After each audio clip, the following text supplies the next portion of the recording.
Evening, boys. Chapter 14. You all tucked up in bed? Good. Love you loads. Bruni walked through the gate and emerged into a world of rain. What he noticed first was not the scenery, but the air. It had a purity that was invigorating. At least it had a purity once he sniffed his way past the many impurities that were laid over it. Fatty foods, burnt fuel, seaweed, decaying flowers, all overlaid by tons of perfume-doused sweat. It carried in the breeze and through the light rain, but underneath all that, the air was so fresh that he wanted to drink it. Everywhere he looked, there was a vibrancy that he had never experienced. Each colour was divided into shade upon shade. Even the greys exploded across a spectrum. This was the promised world. This was what centuries of war had been waged over. He understood it now. He was on Darkmouth Street. So orderly, he thought. Flowers grown from baskets in the air, novel. Number of doors, very curious. The ground painted with rectangles and vehicles are abandoned on them, very odd. Bruni felt grubby in his dull rags, crusted with his own blood. He saw that he was covered in a fine layer of dust that seemed resistant to the rain. Instead, it shed from him as he nervously shuffled on the spot, trying to decide what he should do next. He had been told his mission. He still didn't understand exactly what it was. "When you see them, you can attack," the Formians said. "Attack? Attack? Shouldn't I take a big weapon with me?" he asked, holding up the small knife that they had given him. "Your best weapon is your ingenuity," they told him.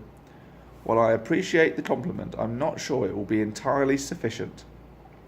At which point a boot kicked him through the rippling gateway. There was incessant ache where his fingers had been removed and clumsily replaced with a new digit made of crystal. It already felt loose at his knuckle. Even in the disbelief in his pain, he was annoyed at the Formian's shoddy workmanship. An older human in a headstaff crossed his path, pulling some kind of square bag filled with provisions. When she saw him, she screamed and stuttered away, leaving a bag to spill at his feet. Bruni rummaged through its content. It was desperately hungry and slurped from a carton of milk, then bit into some eggs and sucked out their content. They tasted so fresh he shuddered with delight. He rifled through the bag more and recoiled inside. A clear package was meat, bloody, sliced, neat meat. These people must be vicious than I thought. Even the elders carry raw parts of their prey. And it was time to run. He struggled through Dartmouth's maze of dead ends and blind alleys, continually failing to find a clear path. Turning onto a wide street, he ran into a bustle of humans moving through the town. One noticed him and shrieked to alert the others. A small hairy animal at the end of a leash went wild, straining and snarling until Bruni thrust his knife at it, pricking the creature in the paw so that it squealed and withdrew bleeding. Its owner kicked at him, and Bruni stabbed impulsively at him too, nicking his ankle, before jumping backwards onto the road where there was a horrible squeal of machinery as the oncoming metal braked onto an ear-hair's width of his face. Adrenaline coursing through his raised black veins, Bruni darted through the nearest doorway to crouch inside its large window while he tried to figure out an escape route. Outside, the scene was chaotic. Some ran off straight away, while others stopped first to stare at him with mounting disgust before following the others. Bruni became aware of something above him, and behind him, and around him. Carcasses stripped out of their flesh hung on sharp hooks, torn and cut and placed on display. Ribs, livers, tongues, all manner of sliced hunks of animal were neatly laid out behind a glass compartment. Bruni guessed they must be the fresh kills of the fat humans currently standing behind the glass counter in blood-stained overalls, with one hand on a large cleaver and the other on half-sliced body laid out on the table beside him. If Bruni had opened his eyes any wider, they would have popped out and rolled across the floor to the butcher's feet.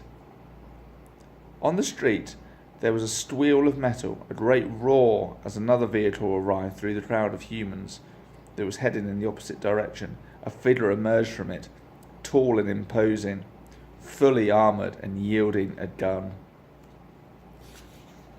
Bruni immediately knew who this was. This was the legend hunter. "A odd boon," he heard the hunter say clearly. "Hardly a challenge, especially if it's carrying little more than an apple peeler." Bruni sprang at the butcher, wincing at the blood smears on his clothes, and wrapped himself tightly round his head, grasping firmly at the man's face until he dropped the cleaver with a clang. Bruni then slid down onto the human shoulders, holding his bloodied knife to the butcher's neck as that legend hunter burst into the shop, gun raised. "Hugo!" whimpered the butcher. "Oh, don't worry, Leo. We'll soon have this sorted." From his dry throat, Bruni summoned the best rasp he could. "You're a cruel species. Let me go or I'll show you how cruel I can be too." "You want me to drop this desiccator?"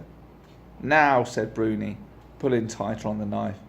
His fear of having to carry through with his threat was outweighed by the thought of his insides hanging inside out in the window of that shop for the rest of eternity. "If you put it down, you won't hurt this man?" asked the legend hunter. "On the rotting soul of my uncle, I'll drop my weapon then." And he bent down and placed the desiccator on the ground, but on one condition, which is that you look behind you. Bruni glanced round. There at the back door was another armoured human, much smaller, much less imposing, but with a weapon pointed right at his head. "The boy!" muttered the hodboon, just as the large piece of meat struck him on the side of the head and sent him crashing to the ground, the knife slipping from his grasp. The butcher barged out of the door to safety. The legend hunter stood over Bruni, desiccator pointed at him. There was a blip from somewhere, then another blip blip. Realizing the sound was coming from somewhere on him, the legend hunter patted his fighting suit until he found a pocket containing a rectangular device, which he pulled out and examined. The scanners identified another open gateway over by the harbour. Silence, no blip. "Hold on, it's gone."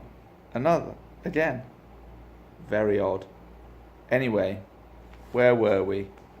The boy joined the legend hunter, standing over Bruni too, lifting his visor for a better look. "He looks hurt, Dad." "Of course he's hurt, Finn. Should we help him?" "Help him? Help him? We shoot him," insisted the legend hunter, sounding exacerbated.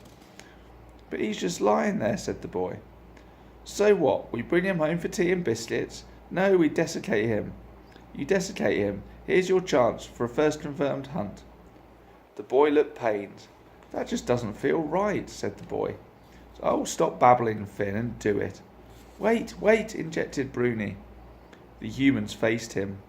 Bruni pointed at the boy, calmed himself, and recited the words that he had been given. "I have a message," he said. "The legends are rising. The boy shall fall." Then the legend hunter shot him.